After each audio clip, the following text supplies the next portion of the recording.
The moment she walked through his apartment door, Kevin Marsh knew this was going to be the strangest year of his life. She was 7 feet tall, with pale violet skin that caught the light like polished stone, 4 arms folded precisely against her torso, and eyes the color of deep space, not black, not blue, something in between that had no name in any human language. She moved like she was calculating every step, like the floor might betray her. She looked at him. She looked at his coffee mug. She looked at the ceiling fan. "You have a rotating air agitator," she said. "Yeah," Kevin said. "It's a fan. It is inefficient. It keeps me cool." She considered this for 3 full seconds. "I will allow it."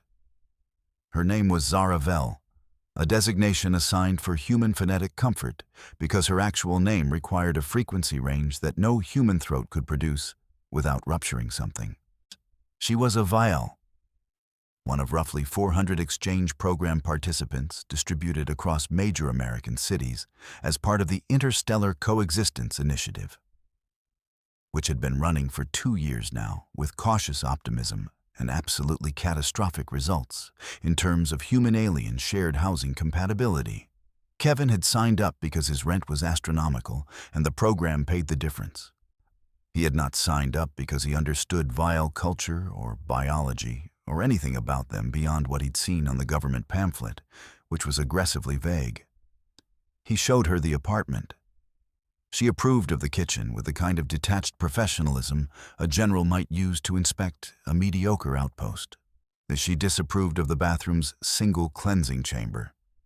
Apparently, Vial hygiene involved a dry chamber and a wet chamber and a third chamber he couldn't get her to explain in terms he understood. She stood in the middle of the living room for a long time and said nothing. "You okay?" Kevin asked. "I am categorizing." "Okay. You have 47 objects in this room that serve no biological function." He looked around at his bookshelves, his framed photos, and the half-finished puzzle on the coffee table. "Those are called personal things. They exist to comfort you." "Yeah. That is interesting," she said. And for the first time, he caught something in her voice that wasn't pure analysis. Something that might have been, on a different face, curiosity. "On my world, comfort objects are assigned, not chosen." Kevin filed that away and said nothing. He was already learning her pauses, the ones that meant she was done talking and the ones that meant she was waiting to see if he was worth continuing with. This one was the second kind. "Who chose those?" she asked, gesturing at his photos. "I did." "Why those people?" "They're people I love." Another 3-second pause. "Love," she said, like she was tasting a word she'd read but never heard spoken aloud. "Your species treats it as a noun." "What do you treat it as?" "A transaction," she said, masked with clearly defined terms. She walked to her room and closed the door. Kevin stood in his living room, surrounded by his 47 non-biological comfort objects, and decided 2 things. 1, this was going to be genuinely complicated. And 2, he was not bored. He had not been not bored in a very long time. In the weeks that followed, they established a fragile, functional rhythm that neither of them named because naming it would have required acknowledging it. Kevin made coffee at 7, and Zara appeared at 7:15 to analyze it. She did not drink it.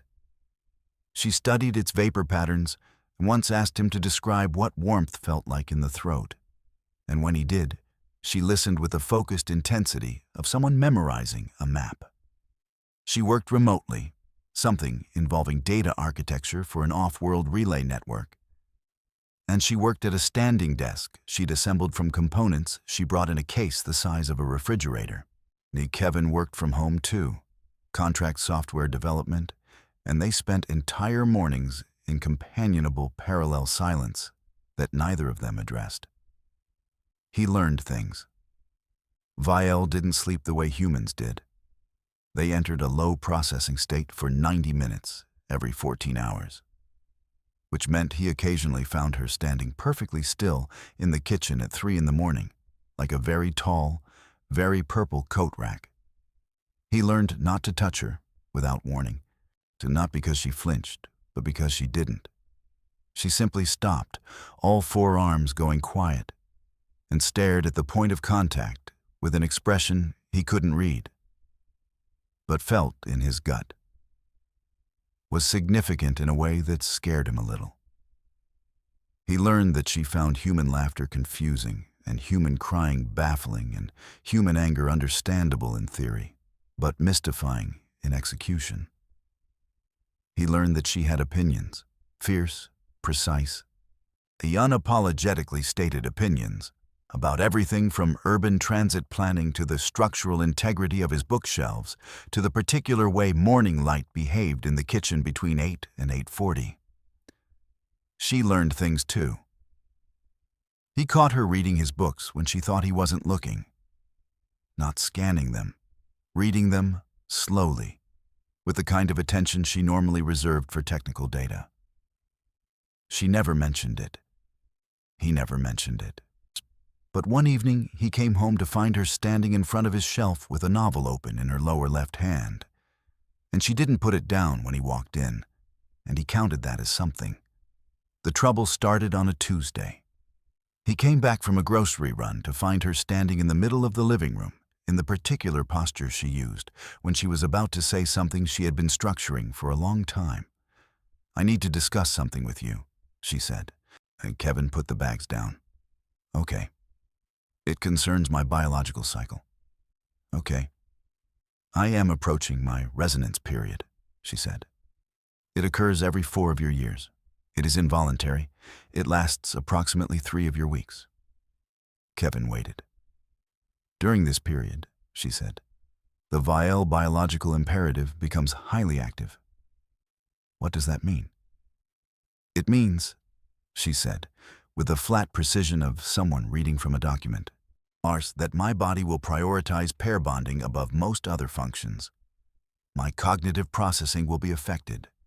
My environmental sensitivity will increase, and I will experience a persistent directive to—" She paused, which she almost never did. "To establish a breeding contract." Kevin opened his mouth, closed it. "I'm sorry," he said. "A what?" "A breeding contract," she said. "It is not what your species means by that phrase. It does not require physical reproduction, and it is a formal cognitive and social bond. It requires a partner who meets specific criteria.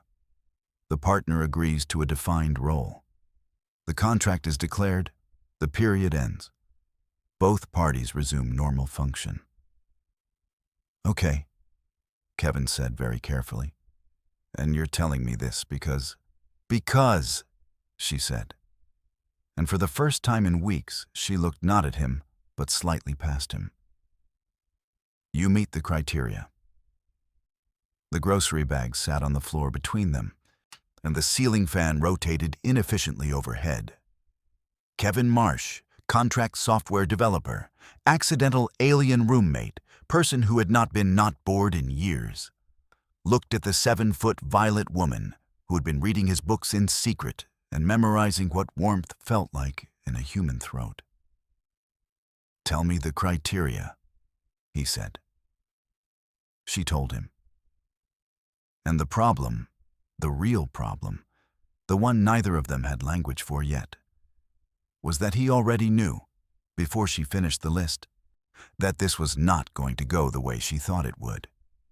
Because she was approaching this like a transaction. And Kevin had a different idea about what claiming someone actually meant. The criteria were not what Kevin expected. No physical requirements. No genetic compatibility matrix. No biological checklist he'd been bracing for when she first said the word breeding. Instead, Namzara Vell stood in the middle of his living room and delivered a list that sounded less like a mating ritual and more like a performance review. Consistency of behavioral patterns, she began. A vial in resonance requires a partner whose responses are predictable. Not rigid. Predictable. There is a difference. Kevin nodded. Demonstrated capacity for patience under cognitive disruption. She glanced at him. You have not once reacted with aggression when I disrupted your environment. You adapted. That is notable. He thought about the 3 a.m. coat rack situation and said nothing. Environmental co-regulation. This means the partner's presence must reduce ambient stress indicators rather than increase them. VIL biology reads the emotional output of nearby beings. We cannot block it. We respond to it involuntarily. You can feel what I feel? Kevin said. Not precisely. We sense biochemical shifts, fear, hostility, calm, anticipation. She paused. You produce a great deal of calm. People usually say I'm boring. They are misidentifying the quality, she said, with a complete absence of irony that somehow made it land harder than any compliment he'd received in the last 3 years. Last criterion, she said. The partner must demonstrate resource-sharing behavior, not transaction-based, not reciprocal. The sharing must precede any established agreement. It must be given before it is owed. Kevin thought about the groceries he had quietly adjusted to include foods she could process. About the way he'd learned to leave the kitchen light on because her low processing state was easier near ambient light. About the ceiling fan he'd never once used as leverage in a negotiation. He hadn't done any of it for credit. He hadn't even known he was doing it in the terms she was describing. Okay, he said. So I meet the criteria. You meet all criteria, she said, which is statistically unlikely. The average placement produces 1 partial match. I have been reviewing the data. So what happens now? You file some paperwork? The initiation of a breeding contract requires a formal declaration from the selecting party, she said, followed by the partner's acceptance. Then, a series of integration protocols spanning the resonance period, 23 days. What do the protocols involve? For the first time, she hesitated. Not the calculating pause he'd cataloged. Something different. Something with a quality he'd never seen in her before, in all these weeks of learning her patterns. They involve, she said carefully, an increasing degree of proximity, and interaction, and disclosure. Disclosure of what? Of self, she said. The integration protocols are designed to create a full cognitive map of the partner, their history, their decision architecture, their vulnerability thresholds. Another pause. It is considered the most demanding part of the process. Kevin looked at her, really looked at her. The precise posture, the arms held in their resting configuration. The eyes that were watching him with an attention that he now understood had been calibrating him for weeks. You're not comfortable with it, he said. Comfort is not relevant to biological function. It is to me. She went still. Zara, he said, you just told me you need to spend 3 weeks disclosing yourself to someone. Your history. Your, what did you say? Vulnerability thresholds. He leaned against the kitchen counter. And you came out here and told me all the logical reasons why I qualify. But you didn't tell me whether you wanted it to be me. The silence in the apartment was the kind that had weight. The criteria determine, she started. The criteria determine who's capable, he said, not who you want. She looked at him for a long time. Wanting, she said finally, is not a category in Veil pair bonding framework. I know, Kevin said, but you've been reading my books, and you asked me what warmth feels like in the throat. And you told me your comfort objects were assigned and not chosen, and the way you said it. He stopped, watched her. So, I'm asking you, not the criteria. You. The ceiling fan turned. Outside, a car passed. I selected you before I reviewed the criteria, she said. It came out like she was confessing a calculation error. I reviewed the criteria afterward. To confirm the selection was not irrational. Kevin felt something move in his chest that he was going to need a minute to process. Was it? He asked. No, she said. It was not. Okay, he said. Then here's what I want you to understand before we talk about declarations and protocols. He straightened up from the counter. I'm not interested in being your transaction. I'm not interested in being the guy who meets your checklist and signs your paperwork and waits for the 23 days to end. She watched him with an intensity that he felt along his spine. I'm going to do this, he said. But I'm going to do it the way I do things. Which means you're going to know me, actually know me, and I'm going to actually know you. Not your behavioral data and your criteria metrics. You. He held her gaze. And when the 23 days are done, we're not going back to what this was before. That's my term. That is not within the standard protocol parameters, she said. I know. She stared at him. You are adding a modification to a contract you have not yet agreed to enter. Yes. That is... She stopped. That is not how vile pair bonding works. I know, Kevin said. How does it make you feel? Another long pause. And then, for the first time since she had walked through his door with opinions about his ceiling fan and a case full of equipment the size of a refrigerator, Zara Vell did something he had not once seen her do. She almost smiled. It makes me feel, she said slowly, like she was finding the word the way you find something you thought you lost. Uncertain. Yeah, Kevin said. Me too. You're not bothered by that. I think uncertainty is where interesting things live, he said. She looked at him for a beat.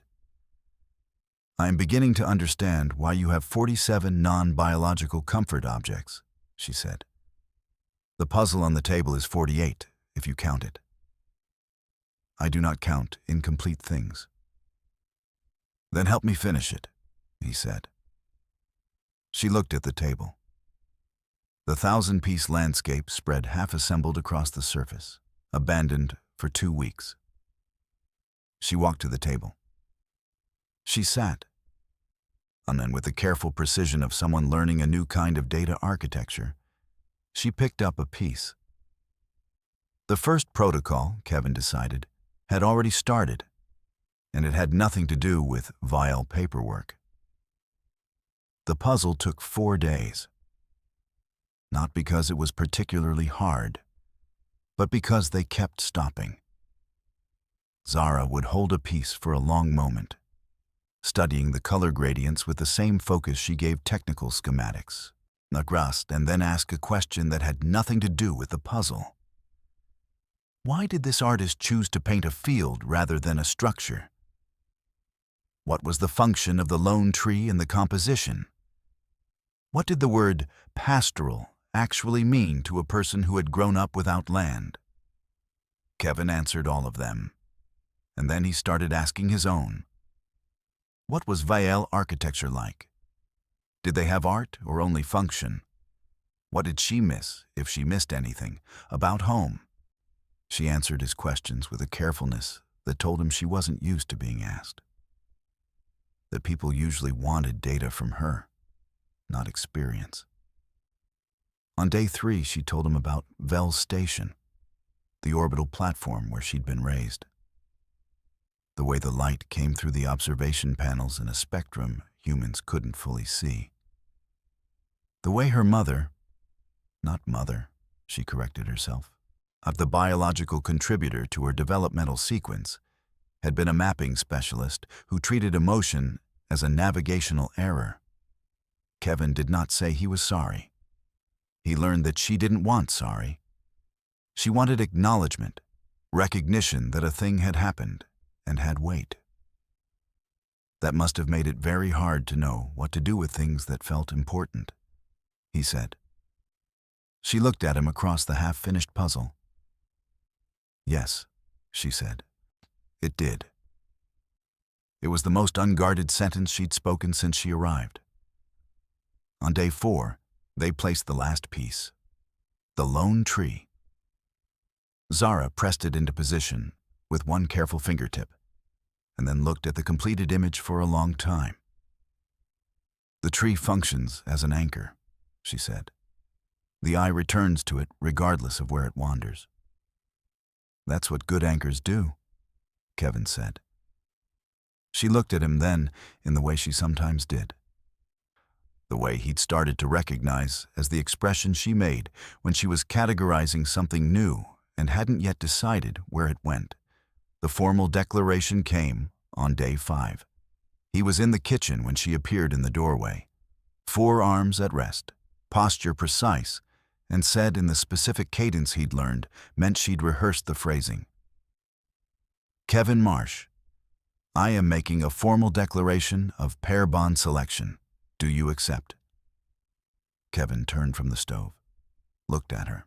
Or do you want me to? He said, the tiniest shift in her expression. I have already established that. Say it again, he said, not unkindly, without the protocol language. A pause long enough that he started to wonder if he'd pushed too hard. I want you to, she said. Then yes, he said. I accept. The protocols begin today, she said. I know. He turned back to the stove. Do you want eggs? Another pause. I cannot consume eggs. I know. I'm making them for me. I was asking if you wanted to sit with me while I eat them. The longest pause yet. Yes, she said. I would. She sat at the counter and watched him cook with the attention she usually reserved for things she was studying. And Kevin let her look because he understood by now that with Zara, looking was its own kind of language.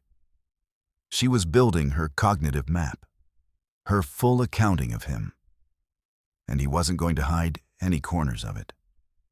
Over the next 12 days, the protocols unfolded in ways the Vial framework had probably not designed for. She was supposed to observe him in functional contexts.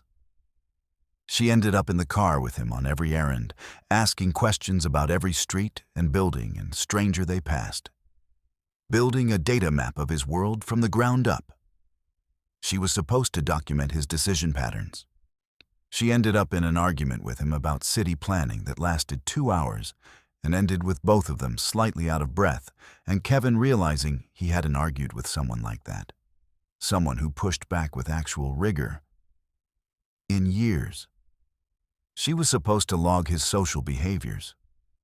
She ended up meeting his friend Danny when he came over for a video game night, and she sat in the corner and watched them for 1 hour, then picked up a controller and, despite never having encountered the game, had a functional strategy mapped out within 40 minutes. Danny stared at her. She stared at Danny. She's terrifying, Danny said to Kevin in the kitchen, with deep and genuine admiration. I know, Kevin said. Are you? Is this a thing? It's a thing. Danny went back to the living room and challenged Zara to a rematch with the enthusiasm of someone who has decided to be annihilated on purpose. It was she accepted with a seriousness that suggested she had never been challenged to anything purely for the joy of it before. She won by a margin that should not have been possible for a first-timer. Afterward, she sat next to Kevin on the couch, all forearms settled, and said quietly, so only he could hear, "Your friend is—" She paused, searching. "He is good. He is not performing goodness. He is just good." "Yeah," Kevin said. "He is." "You choose good people," she said. "I try." She looked at him. "You have succeeded." Kevin felt the weight of that land somewhere behind his ribs. "Protocol 14, she said, returning to her measured voice. "The selecting party must make one disclosure per day that falls outside functional data. A thing that is only true, not useful." "Okay," he said. "You first." "The observation panels on Vel Station," she said. "I used to press my hand to them when the platform rotated away from the star. Not to see, just to feel the cold." Kevin nodded. "Your turn," she said. "I used to drive to the lake at night when things got too loud in my head," he said. "Never got out of the car, just sat there, looked at the water, drove home." "Did it help?" "Enough." She nodded. "Enough is a useful unit," she said. "My people do not use it. We measure in full values or zero." "That sounds exhausting." "It is," she said. And in this time, the almost smile was close enough to the real thing that he could feel the difference. 17 days in, 6 to go. Kevin had stopped counting toward the end. He was counting toward something else. On day 18, something changed.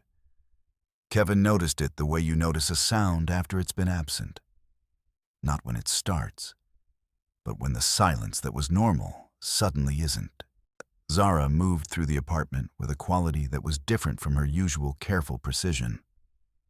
Not worse, not distressed. Different in a way he didn't have a word for yet. She stood at the kitchen window for a long time that morning, watching the street below. "Hey," he said. "The resonance is peaking," she said. "In vial physiology, the peak occurs between day 17 and day 20. Processing slows. Sensory input amplifies." "What does that mean practically?" "It means," she said, "that I am finding it difficult to maintain full calibration." "Is that bad?" "It is vulnerable," she said. "Those are different things, though they feel similar." Kevin put his coffee down. "What do you need?" She turned from the window. "Your people say presence. Your protocol literature is full of it. Just be here. Be nearby. It is meaningless phrasing." "It's not, though," he said. "Explain it." "Presence isn't about proximity," he said. "It's about attention. It means someone is with you and they're not anywhere else in their head. They're just here." She looked at him for a long time. "Can you do that?" "Yeah," he said. "I can do that." They sat on the couch, not talking, not managing anything. Kevin was simply there, attending to the specific quality of the morning in a way he'd learned from her, actually. From watching how she gave her full cognitive weight to things most people glossed over. She had taught him, without meaning to, how to be present. And now he was giving it back. After a while, she said quietly, "I was afraid this would be unpleasant." "The resonance?" "The disclosure, the protocol, all of it." She turned to look at him. "I calculated that it would be endurable. I did not calculate that it would be—" She paused. "I do not have a precise word." "Good," he tried. "Oh, it's more than good. Good has a ceiling." She thought for a moment. "Generative," she said finally. "It has generated things in me that were not there before." Kevin held that carefully. "Like what?"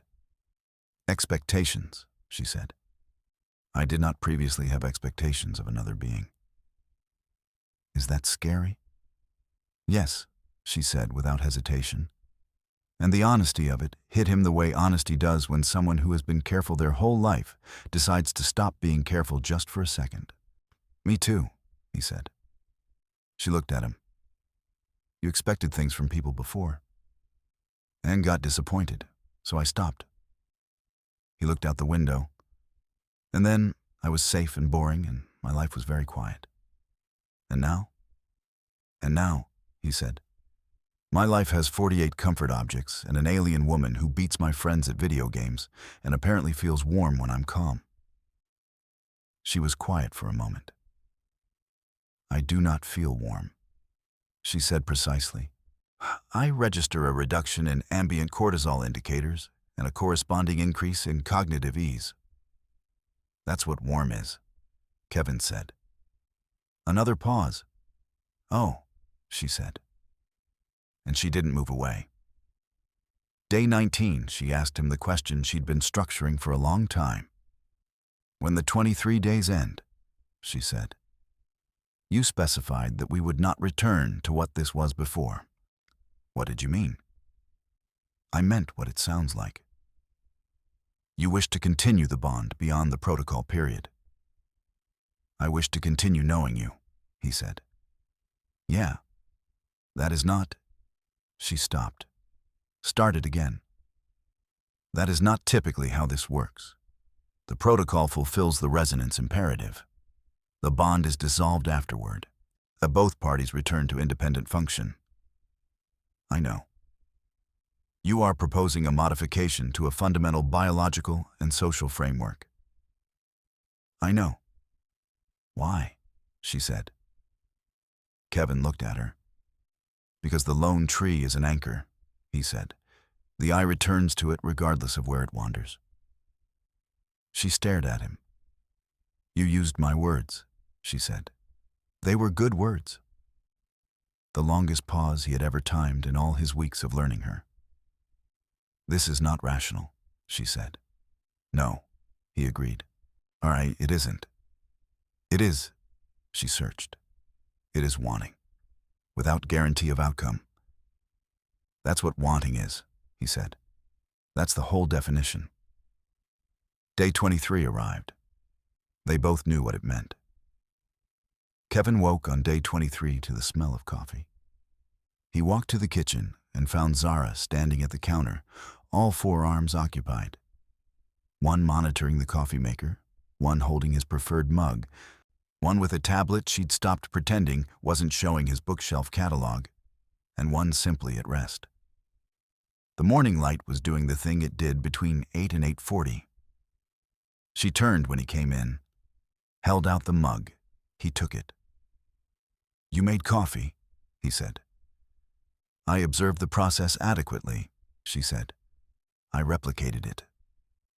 You observed it every morning for 2 months. Correct. Kevin drank the coffee. It was perfect. Zara. The protocol period ends today, she said. At the 1700-hour mark by vile reckoning, in approximately 4 of your hours. I know. I have been considering, she said, your proposed modification. Yeah? The dissolution protocol requires both parties to formally release the bond. It is a mutual act. She held his gaze. I am prepared to decline to perform my half of it. Kevin set down his mug. You're not going to sign the dissolution papers. There are no papers. It is a verbal declaration. You're not going to make the declaration. I am going to decline to make it, she said. This is technically a contract violation. My oversight board will require a formal explanation. What are you going to tell them? That my partner proposed a modification to protocol, she said. And I found the modification to be... The almost smile arrived. And this time, it was all the way real. And then Kevin felt it like the morning light hitting something that had been waiting for it. Generative. Kevin stepped toward her. He didn't touch her. He'd learned her rules. He waited in the space between them for her to decide.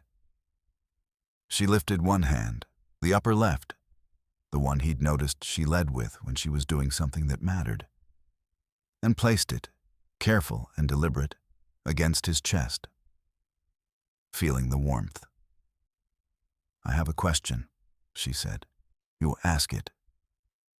You said claiming someone means something different to you than a transaction." She looked up at him. "What does it mean?" Kevin thought about it. Really thought about it the way she'd taught him to give full cognitive weight to things. "It means you choose them," he said. "Not because they meet your criteria, not because the protocol said so, just because they're them and you're you, and the space between you is better than the space without them." She processed that for a moment. "That is not a clean definition," she said. "No," he agreed. "It isn't. It leaves considerable room for error." "Yeah. And for," she searched, "generative outcomes." "Yeah," he said. "That too." She nodded once, slowly, with the particular gravity she gave to decisions she intended to keep. "Then I accept your definition," she said. Outside, a normal Tuesday was doing normal Tuesday things. Somewhere, bureaucratic officials on 2 planets were about to receive a very unusual compliance report. Danny was going to need a very long explanation. Kevin's landlord, who had never asked questions and wasn't going to start now, had no idea that the 7-foot Violet tenant in 4B had just declined to file her bond dissolution paperwork on the grounds that her human roommate had proposed an unsanctioned contract modification, and the ceiling fan rotated overhead, inefficiently. Zara looked up at it. "I have a request," she said. "What?"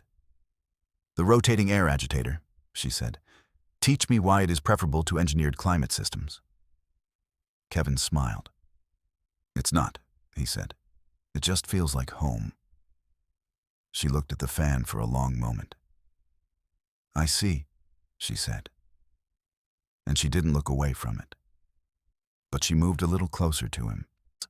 And in the morning light that was only ever exactly right between 8 and 8:40, in the apartment full of 48 non-biological comfort objects and one completed puzzle and one 7-foot alien woman who had learned to feel warmth from the inside out, Kevin Marsh decided that the most interesting things in his life had always arrived without warning, and that some anchors, once found, did not let the eye wander far. Not because they held you, because you stopped wanting to leave.